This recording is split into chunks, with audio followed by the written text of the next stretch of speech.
We've already done one example of making a box and whisker plot, so now we're going to do another example. Sorry. A group of friends spent 1, 0, 2, 3, 4, 3, 6, 1, 0, 1, 2, and 2 hours online last night. Make a box and whisker plot for the data. So we know right away our first step is to put them in order from least to greatest. So I'm going to start with my zeros. Even though they're zeros, and you may think we don't use them, we do, because it's still part of the data that they collected. So 0, 0, and we have 1, 1, 1. Then we have 2, 2, 2. And then we have 3, 3. Then we have 4 and 6. I should have 12 numbers, so just count to make sure. So we do. Okay. Next step, okay, I'm going to draw my number line right away. You can do whatever you want. You can do this whenever. If you want to wait till we're about to do the box and whisker plot, it's up to you. Okay. So I know my smallest number is 0, okay, and my greatest number is 6. So the smallest number on the number line has to be 0, and the biggest number has to be 6.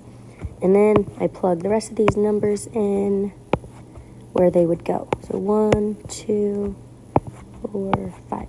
You want these to be pretty accurate, okay? Because it's going to make your box and whisker plot look really weird if they're not even throughout the entire number line. Okay.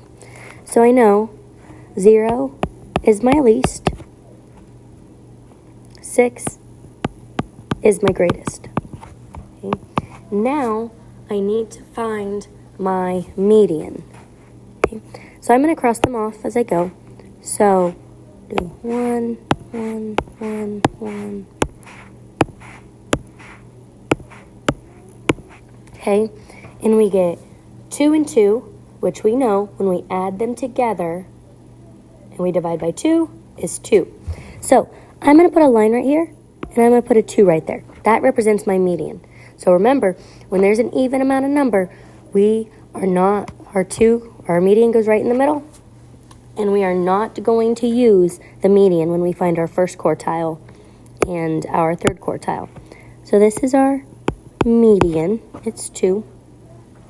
And then we need to find quartile 1. So as we do this, remember we don't include the median, so we're going to have 0 to 2 for our lower half, and then 2 through 6 is our upper half. Okay. So as I cross these off one at a time, 1, 1, 1, 1, we get 1 and 1. And we know if we add them and divide by 2, we would just get 1. So that's our quartile 1. So same thing with the upper half. Cross them off, 1, 1, 1, 1. We're left with our 3s, and if we add those together and divide by 2, we would get 3, which is our quartile 3. Remember, our median is quartile 2. Okay. So as we draw this, or make our box plot, I am going to put a dot on my smallest value and my greatest value. So that's 0 and the 6. That represents the start of our whisker. Okay. Where our whisker has to go to our quartile 1. Quartile 1 is 1, so it's going to go right to there. And our greatest number is going to go to 3. This one's going to have a much longer whisker than the other ones. Okay. We create our box around quartile 1 and quartile 3, just like that. And then we put our line through the median, which is 2. Okay.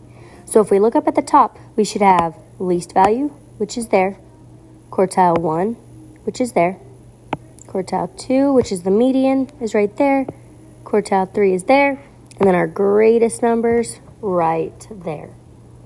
Okay. So that is what it should look like. And remember, these notes are going to be your best friend when you complete your homework today. So your notes should look exactly like mine right now. All right. Next, instead of creating one, it's already created for us, and now we are just answering some questions about it. We're analyzing a box and whisker plot. So, the box and whisker plot shows the ages of students in a college class. Okay, so that ranges from 17 to 28. Our first question is asking, what percentage of the students are at least 22 years old? So I need to find 22 on our box and whisker plot, and it's right here. So that's from here all the way up to here, because it's saying at least 22 years old. So you have to be 22 years or older. Okay? So I want you to think about it for a second. What percentage of the students are at least 22 years old? Okay? So remember, on our last page, it shows us from the smallest value to quartile 1, that's 25%. From quartile 1 to quartile 2, it's 25. Quartile 2 to quartile 3, it's 25. And quartile 3 to the greatest is 25. Okay. So if we look down here, we want to know, remember this is lowest value, quartile 1, quartile 2, quartile 3, and then quartile 4. So we want to know from quartile 3 to quartile 4, and that should be 25%. Even though that whisker is a lot longer than the other quartiles, it is still 25%. Okay.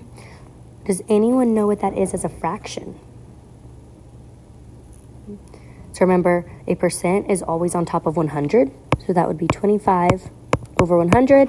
And then we can divide both of those by 25. 25 divided by 25 is 1. 100 divided by 25 is 4. So the percentage would be 25%. The fraction would be 1/4.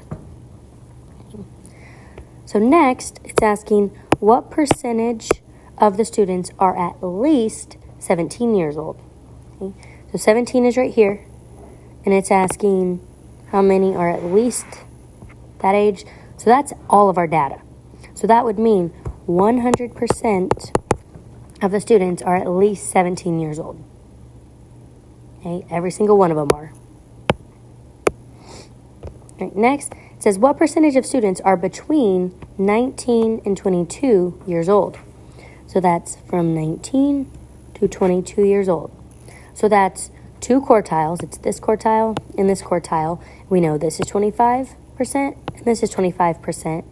So that would be 50%. Whoops. 50%. Hopefully we know what that is as a fraction. It is 1/2. So half of our students are between 19 and 22 years old. The last question, what is the interquartile range of the data? So if you scroll back up, or you can't scroll. If you go back to your other page, it tells you interquartile range is quartile 3 minus quartile 1. Remember, our regular range would be quartile 4 to quartile, it would be greatest minus the smallest. But this is quartile 3 minus quartile 1. So my quartile 3 is 22 and my quartile 1 is 19. So I would do 22 minus 19, which equals 3. That would be our interquartile range.